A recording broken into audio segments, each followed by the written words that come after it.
The ballroom gleamed with hundreds of golden lights. Emma Parker adjusted her navy blue dress one last time before entering, her heart pounding so hard it felt like it might burst from her chest. Beside her, Thomas gently squeezed her hand, a silent gesture of support.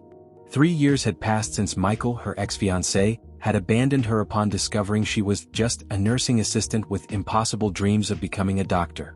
The memories of that night still burned in her mind. Michael had arranged a special dinner, and Emma thought it would be to celebrate her recent success on her first medical school preparatory test. Instead, he spent 2 hours explaining why she should be more realistic and accept her place in the world. "You're a seamstress's daughter, Emma," he had said, swirling his glass of red wine. "It's already a miracle you became a nursing assistant. Why can't you be content with that?" Now, standing at the entrance to his wedding to Rebecca, Dr. Harrison's daughter, the same doctor who constantly humiliated her at the hospital, Emma felt all eyes on her. The whispers started immediately. "That's the assistant he used to date? She still works at the hospital? Poor thing, still hanging on to that absurd idea of medical school?" Thomas, in his well-fitted suit that contrasted with his carpenter's calloused hands, was her anchor in this moment. He knew every scar that relationship had left on Emma, having been the one who found her crying in front of his woodshop that fateful night a year ago. The murmuring ceased when Rebecca entered, stunning in her Vera Wang dress. Michael smiled at the altar, exactly as he had smiled at Emma years ago. The ceremony passed like a blur of words and music, each moment a small needle in Emma's heart, not because she still loved Michael, but because of all the doubts he had planted in her mind. During the reception, Emma observed the guests, the cream of the local medical society. Every person in that ballroom represented the world Michael had said would never accept her. Dr. Harrison, now the groom's father-in-law, chatted animatedly with other doctors, probably unaware of how many times his words had made Emma cry in the hospital bathroom. "Are you sure you want to stay?" Thomas whispered, his voice conveying concern. Emma took a deep breath, straightening her shoulders. "I need to stay. Not for them but for myself." It was then that Michael approached their table, his smug smile barely hiding his curiosity. Rebecca accompanied him, her wedding dress rustling softly. "Emma, what a surprise, still trying to get into medical school?" Before she could answer, one of the waiters stumbled near them, spilling an entire tray of champagne glasses. The sound of breaking glass drew everyone's attention, but it wasn't what made the entire ballroom fall silent. It was the sharp scream that followed. Dr. James Wilson, one of the city's most respected cardiologists, had fallen while trying to avoid the spilled liquid. He was on the floor, convulsing while people around him panicked. Rebecca screamed for help, her perfect dress now stained with champagne. Emma didn't hesitate. In seconds she was at the doctor's side, her experienced hands already checking his vital signs. "He's having a stroke," she declared firmly. "Someone call an ambulance now." With precise movements and a calm voice, Emma began the emergency procedures she knew so well after 6 years working in the hospital's emergency room. Thomas, who had spent countless nights listening to Emma study in his woodshop, immediately understood what needed to be done. While she kept Dr. Wilson's airways clear, he helped monitor his vital signs. Dr. Harrison, who seconds before would have reprimanded her for overstepping her bounds, now watched in silence as Emma commanded the situation. She gave clear instructions, her steady voice keeping everyone calm while they waited for the ambulance. The next 15 minutes felt like an eternity. Emma monitored each of Dr. Wilson's breaths, speaking softly to him when he began regaining consciousness. Her hands, which had so often trembled under her superior's critical gaze, were now steady as rock. When the paramedics finally arrived, they found a scene very different from the chaos they expected.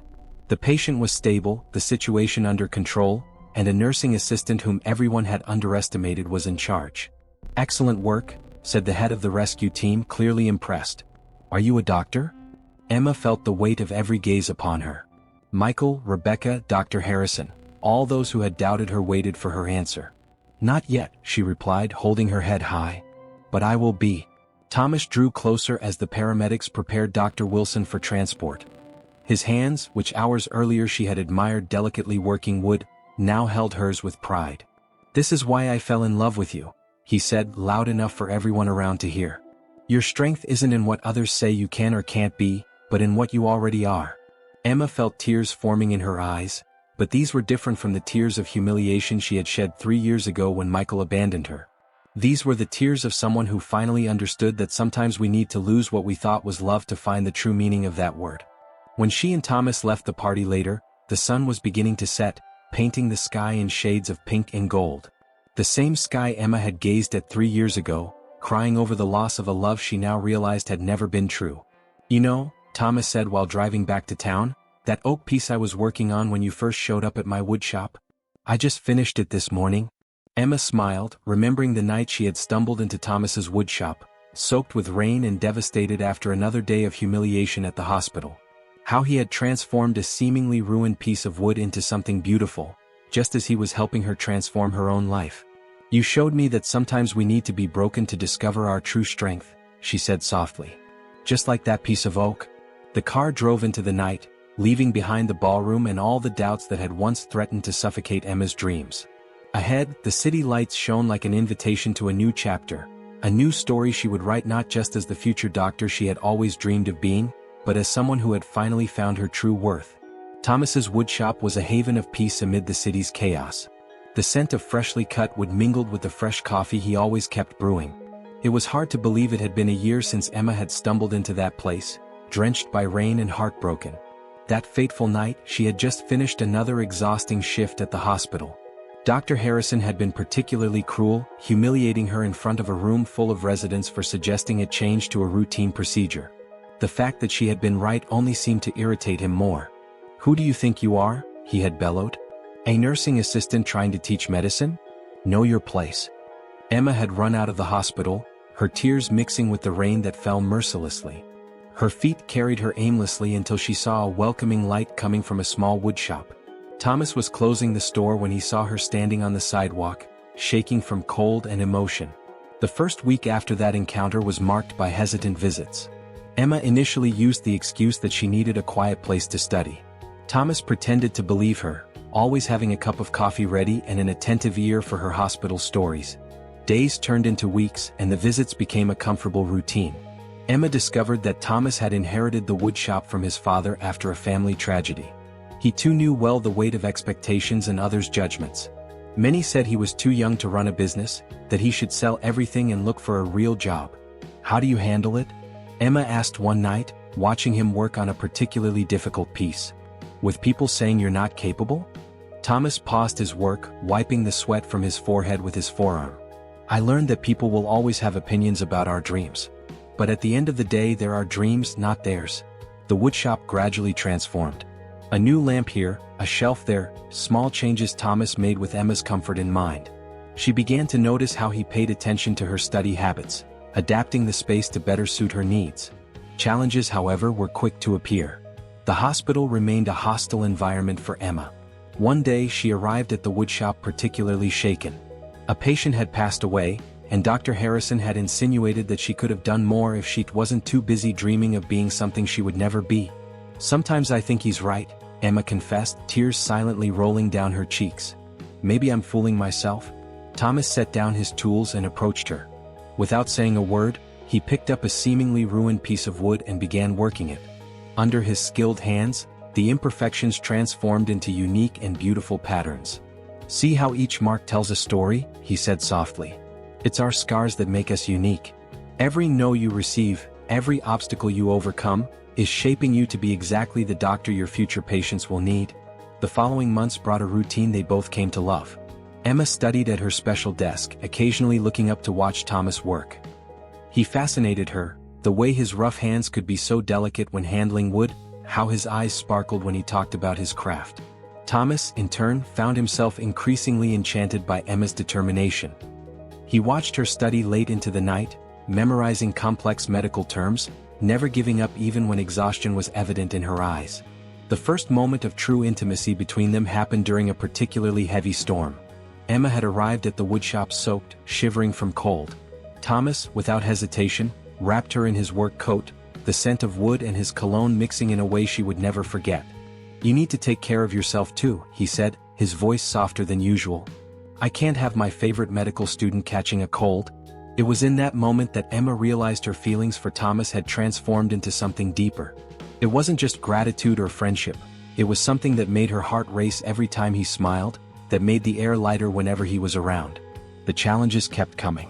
Emma faced not only difficulties at the hospital but also her own insecurities.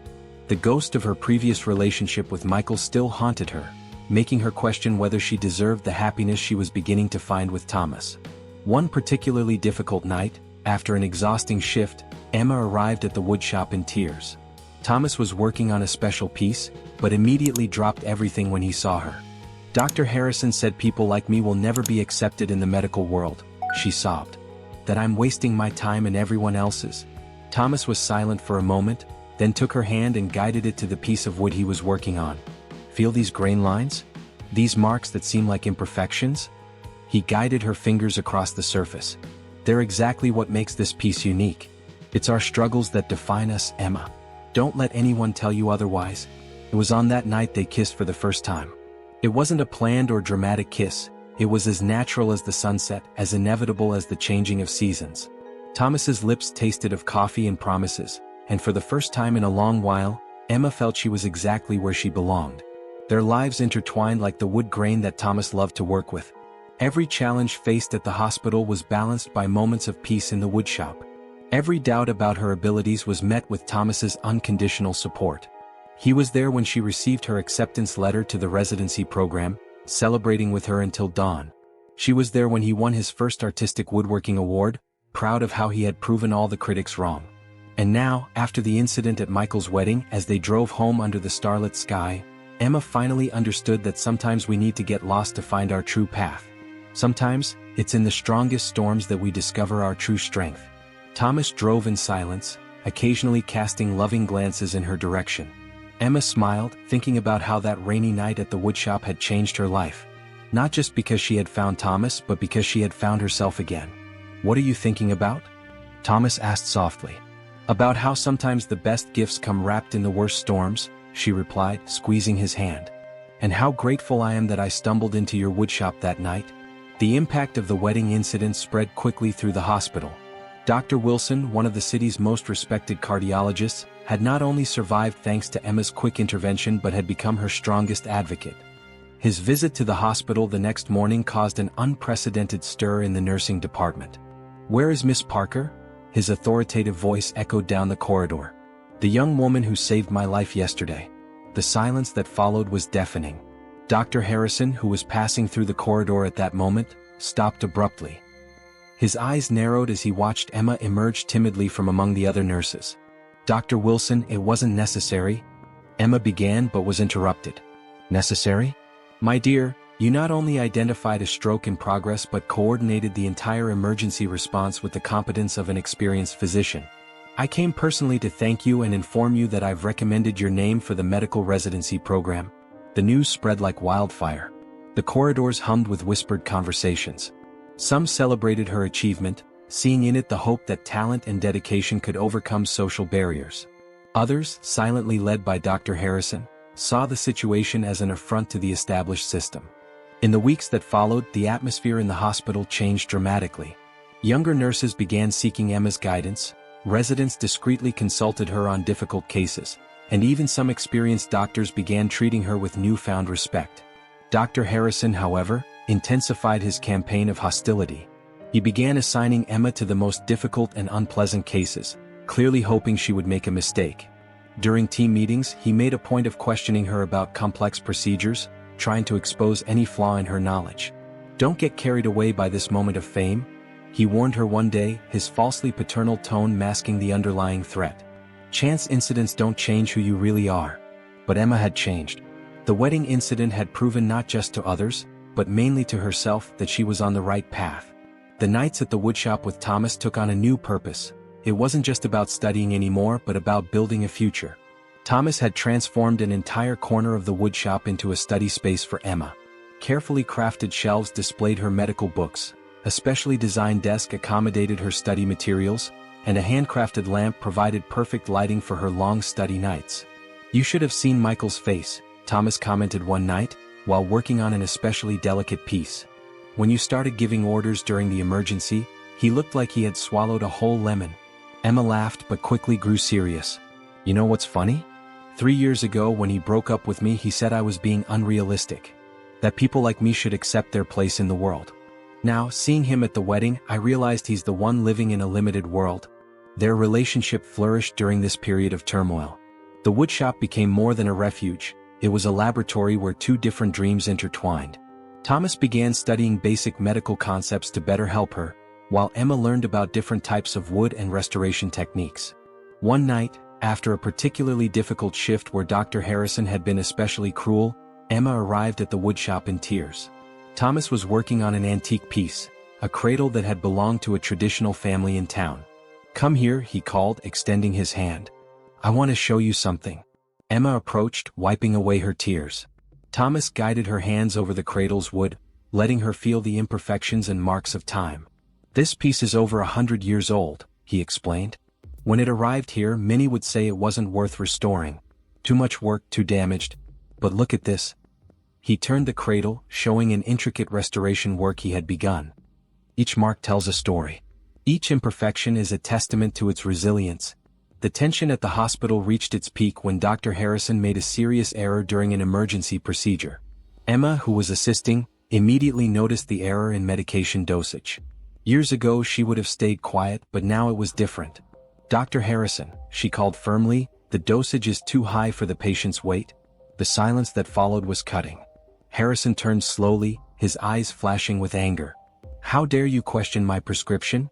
Emma held her ground. "With all due respect, doctor, the protocols are clear about dosage by weight. If we administer this amount, the patient could go into cardiac arrest." The confrontation drew the attention of other doctors present, who began verifying the calculations. To Harrison's fury, Emma was right. The dosage was corrected, and the patient recovered completely. That night, in the woodshop, as she recounted the incident to Thomas, Emma realized something fundamental had changed within her. It wasn't just about proving her worth to others anymore, it was about believing in herself. "You know what impresses me most about you?" Thomas said, pulling her close. "It's not just your intelligence or dedication. It's how you maintain your compassion even when they treat you with cruelty." The kiss that followed was different from all the others before. There was a new confidence, a shared certainty that they were building something special together. Between the smell of wood and hospital antiseptic, between exhausting shifts and study nights, between Dr. Harrison's criticism and Thomas's unconditional support, Emma was finally finding her place in the world. The transformation didn't go unnoticed. Dr. Wilson, who continued monitoring her progress, began including her in discussions of more complex cases. Other doctors followed his example, and soon Emma was actively participating in rounds and medical conferences. Dr. Harrison watched it all with barely contained rage. His power and influence were being undermined by a mere nursing assistant. In a final act of desperation, he tried to file a formal complaint against Emma, alleging insubordination and improper conduct. But times had changed. The hospital administration, impressed with Dr. Wilson's recommendations and those of other respected doctors, not only rejected the complaint but also began an investigation into Harrison's own behavior. Emma celebrated this victory quietly in the woodshop, watching Thomas transform another piece of antique wood into something new and beautiful. It was a perfect metaphor for her own journey, the transformation of something underestimated into something extraordinary. The letter arrived on an autumn morning. Emma was in the woodshop, studying for another exam, when Thomas entered with the envelope in his hands. The medical school logo gleamed in the upper corner. "It's here," he said simply, extending the envelope. Emma's hands trembled as she opened the letter. Thomas remained by her side, his silent presence offering the support she so needed in that moment. The sound of tearing paper seemed to echo through the woodshop. I did it," she whispered, tears beginning to fall. "I was accepted into the medical residency program." Thomas immediately embraced her, lifting her off the ground in celebration. But the joy of the moment was interrupted by a sudden realization. The residency program was in another city, 4 hours away. "How are we going to make this work?" Emma asked, the happiness in her voice now mixed with concern. The question hung in the air like sawdust after a cut. Thomas stepped back slightly, his eyes meeting hers with that intensity that always made her heart race. "I've already thought about that," he said, walking to his workbench.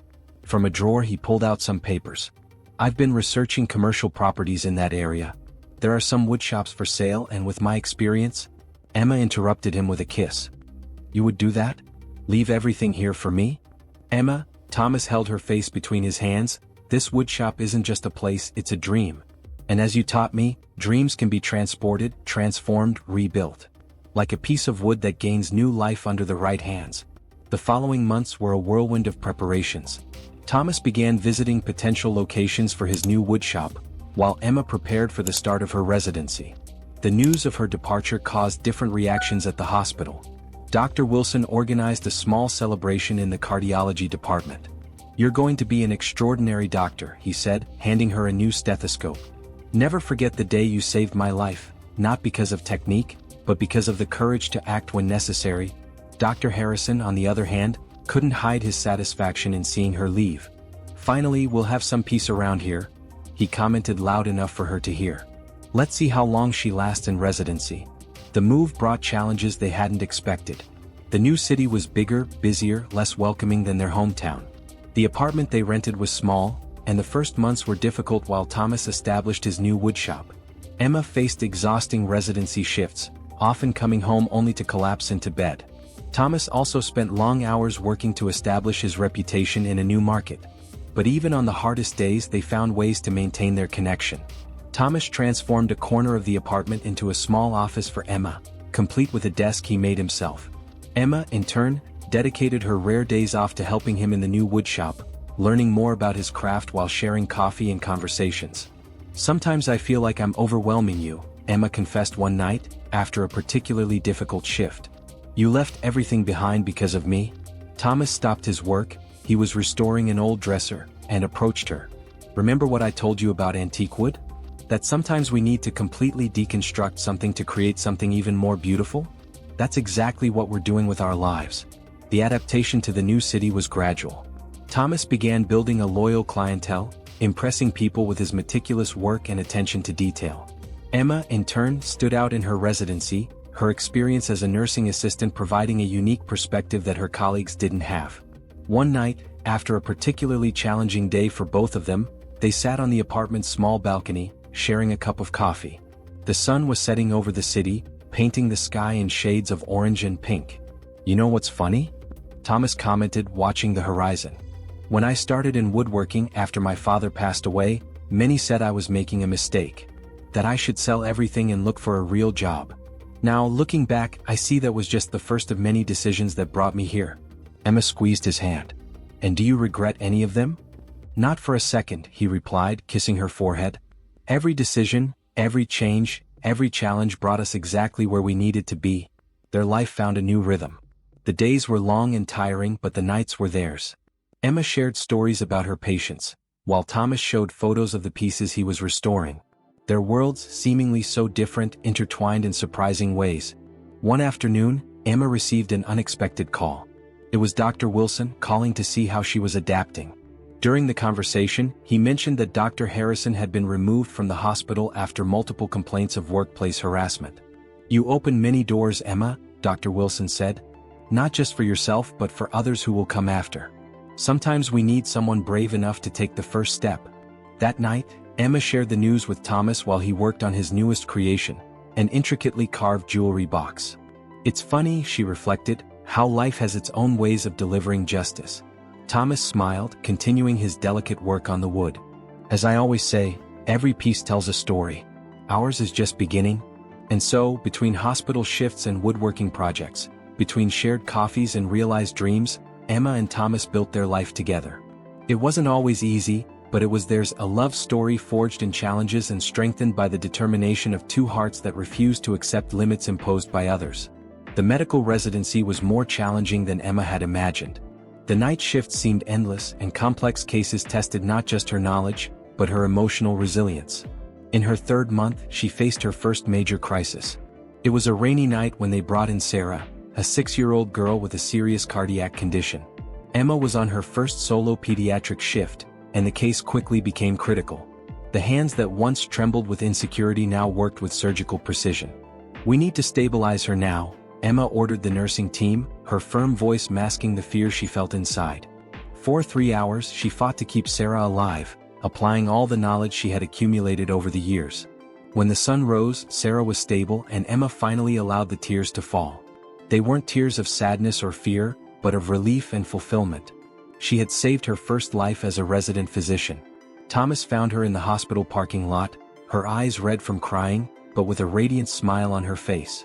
Without saying a word, he hugged her, perfectly understanding the significance of that moment. "I brought something for you," he said, pulling a small wooden object from his pocket. It was a perfect miniature heart, carved in mahogany, with inlaid golden veins. To remember that some hearts need to be repaired, others need to be cared for, but all have their own value. The new city was beginning to feel more like home. Thomas's wood shop, though smaller than the previous one, had developed a solid reputation.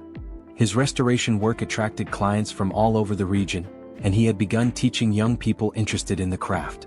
Emma increasingly stood out in her residency. Her previous experience as a nurse gave her a unique perspective, especially in dealing with patients. The other residents, initially skeptical of her humble origins, now sought her out for advice. It was during this period that Emma received surprising news. Michael had divorced Rebecca. The wedding she had witnessed a few months ago hadn't lasted even a year. The news came through a former colleague at the hospital. "He asked about you," the colleague said on the phone. "Wanted to know how you were doing in residency." Emma felt a strange mix of emotions. There was no more hurt or resentment, just a quiet certainty that everything had happened exactly as it should. "Tell him I'm happy," she replied simply, "and that I hope he finds his way just as I found mine." That night, while watching Thomas work in his shop, Emma reflected on how life had curious ways of teaching its lessons. Michael, who had underestimated her so much, now watched his former fiancée walk exactly the path he had said was impossible. The woodshop had become more than a workplace, it was a symbol of their joint journey. The walls displayed a peculiar mixture: anatomical diagrams next to wood samples, medical books sharing space with tool catalogs. "Sometimes I think about how everything has changed," Emma commented, running her fingers over a piece Thomas was restoring. "If someone had told me 3 years ago that I would be here as a resident, living in another city, with a stubborn woodworker who refuses to wear protective gloves?" Thomas completed with a mischievous smile. Emma laughed, but her eyes were serious. "With the man who showed me that true love isn't just about feelings, but about supporting each other's dreams." Life wasn't perfect. There were difficult days, when shifts seemed endless and complex cases tested her resilience. Nights when Thomas struggled to establish his new clientele, worried about bills and the future of the business. But there were also moments of pure joy. Like when Emma performed her first assisted surgery, her steady hands saving another life. Or when Thomas completed his first major commission in the new city, a complete set of furniture for a historic mansion. The small apartment they shared gradually transformed into a home. Every corner bore their mark. The shelves made by Thomas overflowing with Emma's medical books, a dining table he had restored especially for her to study during meals, small details that told the story of their love. One night, after a particularly rewarding day for both of them, they sat on the balcony sharing wine and watching the sunset. Emma had saved an especially difficult patient, and Thomas had secured an important contract to restore furniture for a historic church. "You know what's funny?" Emma commented, nestled in Thomas's arms. "I always thought achieving my dream would mean giving up other things. But here I am, closer than ever to becoming the doctor I always wanted to be, and at the same time happier and more complete than I ever imagined possible." Thomas gently kissed her forehead. "Because true dreams don't ask us to be less than we are. They challenge us to be more, to grow together." Emma's phone rang, interrupting the moment. It was the hospital, an emergency with one of her patients. Without hesitation, she stood up, changed clothes, and gathered her things. "Go on, doctor," Thomas smiled, using the title that was still technically premature but sounded so natural. "People need you." Emma paused at the door, looking back. Thomas had already returned to his work, his skilled hands giving new life to an antique piece of wood. The scene perfectly captured their essence: two determined dreamers, each on their own path, but always connected by the love they shared. The office was quiet when Dr. Edwards, the residency chief, called Emma in for a conversation. It was a Friday afternoon, and she had just completed a particularly difficult shift in pediatrics, where she had managed to stabilize 2 critically ill children. The case had caught the attention of the entire medical team due to how Emma had handled the situation. "Dr. Parker, I've been observing your progress with great interest," he began, adjusting his glasses while reviewing some notes on his desk. "Your dedication to patients, your technical knowledge, and especially your ability to stay calm in critical situations. You stand out among the residents in a way I rarely see." Emma felt her heart race.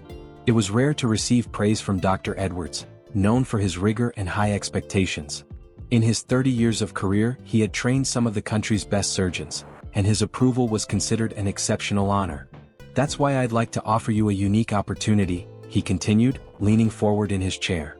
We're starting a special pediatric cardiac surgery program, in partnership with one of the best children's hospitals in the country. We want you to be part of the main team. The proposal was tempting, a chance to specialize in one of the most challenging and rewarding areas of medicine. The program represented everything Emma had always dreamed of, the chance to make a real difference in the lives of children who needed specialized care. The program is extremely selective, Dr. Edwards explained. Only 3 residents will be accepted and you're our first choice. We would have access to the most advanced techniques, state-of-the-art equipment, and cases that few doctors have the opportunity to treat. There was just one detail. The program would require her to move again, this time to an even more distant city. 3 states away to be exact. You would need to move in 3 months, Dr. Edwards continued, his voice softening slightly. I know it's a difficult decision, especially considering that you and your fiancé have just settled here. But opportunities like this are rare. Think about it carefully. Emma left the hospital that afternoon with her mind in turmoil. The sun was setting on the horizon, painting the sky in shades of orange and pink, as she walked unhurriedly to Thomas's woodshop. She stopped in front of the window, watching him work through the glass. Thomas's new workshop was finally beginning to thrive, after months of hard work to establish a clientele. She could see the changes, shelves full of ongoing projects, the steady flow of customers, the apprentices he had begun to train. Everything he had built from scratch once again for her. How can I ask him to give up everything again, she thought, watching him work intently on an antique piece. Thomas had sacrificed so much for her, left his hometown, rebuilt his business from nothing. Would it be fair to ask for another sacrifice? When she entered the woodshop, the familiar smell of wood and coffee enveloped her like a welcoming embrace. Thomas looked up from his work and immediately noticed something was different.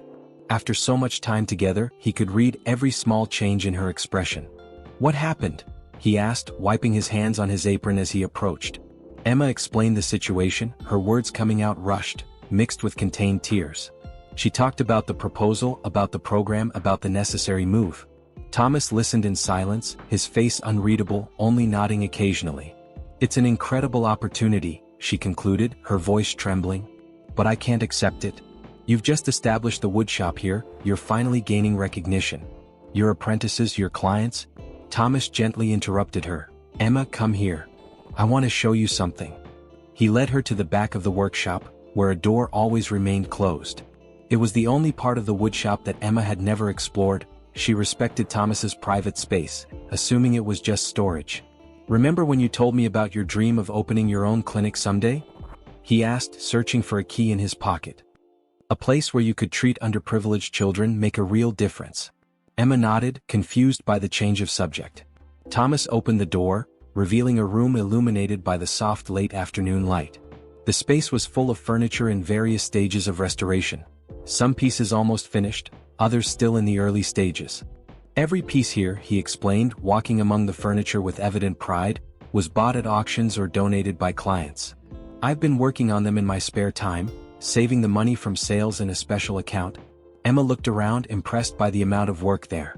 She recognized some styles that Thomas had mentioned studying: Victorian, Art Nouveau, Colonial, each piece chosen and worked on with evident care and love. Why did you never tell me about this? Because I wanted it to be a surprise, Thomas smiled, taking her hand. The money was meant to help you start your clinic when you were ready. But I think now it has a better purpose. It can help us start over in a new city. Emma felt tears flowing freely now. Thomas, I can't. Yes, you can, he gently interrupted her, wiping away her tears. You know why I work in restoration? Because I believe that the most valuable things in life deserve a second, third, as many chances as necessary. Our dreams are like that too. Sometimes they need to be restored, renewed, but never abandoned. That night, sitting on their small balcony, they began planning another move. Thomas was already researching possible locations for a new woodshop, while Emma made endless lists of everything they would need to organize. The following 3 months were intense. Thomas worked tirelessly to finish the pieces in the secret room, selling each one for a fair price. Emma divided her time between her final residency cases and preparations for the move. In the last week, the community mobilized in a way they hadn't expected. Emma's patients organized a surprise party at the hospital. Thomas's clients showed up at the woodshop with gifts and letters of recommendation for contacts in the new city. On the morning of the move, while loading the truck, Emma found a small wooden box among her things. It was a beautifully crafted piece, with hand-carved intertwined hearts. Inside, a simple but elegant ring rested on blue velvet, along with a note. For the woman who taught me that love is like the finest wood, it grows stronger and more beautiful with time. Will you marry me? Emma looked at Thomas, who stood in the doorway with a nervous smile. No words were necessary, her embrace and tears of joy said everything. And so, with a ring on her finger and hearts full of hope, they set off on their next adventure, knowing that together they could face any challenge. The new city was bigger than anywhere they had lived before. The skyscrapers reflected the morning sun as Emma drove to her first day in the pediatric cardiac surgery program. Her white coat, now embroidered with Dr. Parker, represented not just her personal achievement, but the journey she and Thomas had traveled together. The Central Children's Hospital impressed not only with its modern structure but especially with its state-of-the-art cardiac treatment equipment.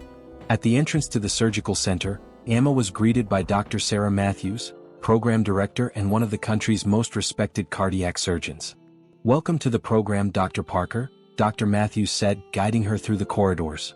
"Dr. Edwards didn't just recommend you, he insisted it would be an irreparable loss if we didn't accept you. Especially after hearing about how you handled that emergency case at the wedding." The first month was intense. Emma found herself immersed in complex cases, challenging surgeries and long hours of study. But one patient in particular marked the beginning of her new journey. Lucas, a 5-year-old boy with a rare cardiac condition. "Nobody believed I could be a doctor," Emma told Lucas while checking his vital signs. "But I learned that when we have a dream we need to fight for it." The boy's eyes sparkled. "Like my dream of being a soccer player?"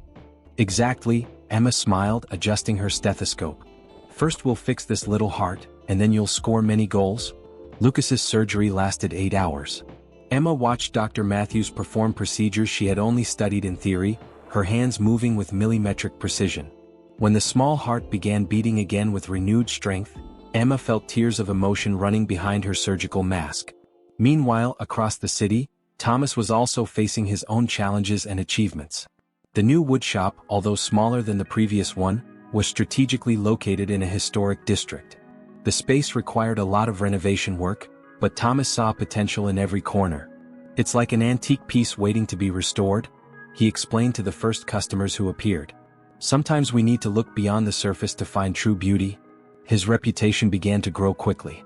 An important client, owner of several historic properties, was so impressed with his work that he recommended him to other collectors. Soon, Thomas needed to hire assistants to keep up with the orders. Nights were their time. Even exhausted, they made a point of dining together, sharing the day's experiences. Emma talked about her patience, her eyes shining as she described each small victory. Thomas showed photos of the pieces he was restoring, explaining the specific techniques each one required. Wedding planning happened during these moments. They decided on a ceremony that reflected who they were: simple, authentic, and full of meaning. The chosen venue was the garden of a historic mansion that Thomas had helped restore. The owner, enchanted with his work, offered the space as a gift. Every detail was carefully considered. Thomas created special pieces for the decoration, including an altar made from wood recovered from a century-old church. Emma chose white and blue flowers, colors that reminded them of the night they met in the old woodshop. The guest list told their stories. Dr. Wilson, who had survived thanks to Emma's intervention at Michael's wedding, would be one of the groomsmen. Thomas's former apprentices, now with their own woodshops, organized a special surprise for the ceremony. The wedding day dawned perfect. The garden was transformed, the pieces restored by Thomas created a unique atmosphere, blending the old with the new just like their story.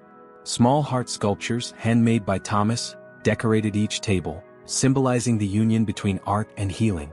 Emma walked to the altar to the sound of soft music. Her dress, elegant in its simplicity, had lace details that resembled the patterns Thomas used to carve in wood. He waited for her with tears in his eyes, holding a small wooden heart, an exact replica of the first one he had made for her. The vows they exchanged moved everyone. Emma spoke about how Thomas had been her safe harbor, believing in her when everyone said her dream was impossible. Thomas shared how her love had taught him that sometimes we need to let go of the familiar to build something even more special. During the reception, Dr. Wilson gave a speech that touched everyone present. He spoke about how fate had used a moment of crisis, his own heart attack at Michael's wedding, to confirm Emma's vocation. Thomas's former apprentices surprised the couple with a unique piece. an antique desk they had restored together, combining the techniques they had learned from him. Months after the wedding, while walking through the neighborhood on one of their rare joint days off, they found an old building for sale. It was an early century construction, needing lots of restoration, but with enough space to fulfill another dream: a community clinic on the ground floor and a woodshop in the back. "It's perfect," Emma whispered, already imagining how they could transform the space. Thomas smiled, recognizing that gleam in her eyes. "There's a lot of work ahead," he commented, assessing the structure with a professional eye. "Since when has that scared us?"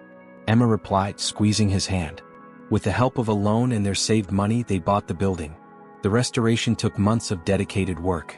Thomas personally coordinated each step, preserving the historical elements while adapting the space for its new functions. Emma's community clinic focused on pediatric cardiac care for low-income families. She kept her hospital work but dedicated 2 days a week to free care. Thomas's woodshop in the back became not just a workspace but a teaching space. He began offering woodworking classes to young people from the community. "It's funny," Emma said one night, watching Thomas work on another antique piece. "When we met, I thought I had to choose between my career and love. Now I see that true love doesn't make us choose, it helps us grow." Thomas smiled, his skilled hands giving shape to another unique piece. "As I always say, every piece tells a story. Ours is just beginning." And so, between scalpels and chisels, between human hearts and wooden hearts, Emma and Thomas continued writing their story. A story that proved true love isn't about sacrificing dreams, but about building them together, one day at a time. Thank you for following this moving story. If you enjoyed it, don't forget to leave your like and subscribe to the Life Stories channel.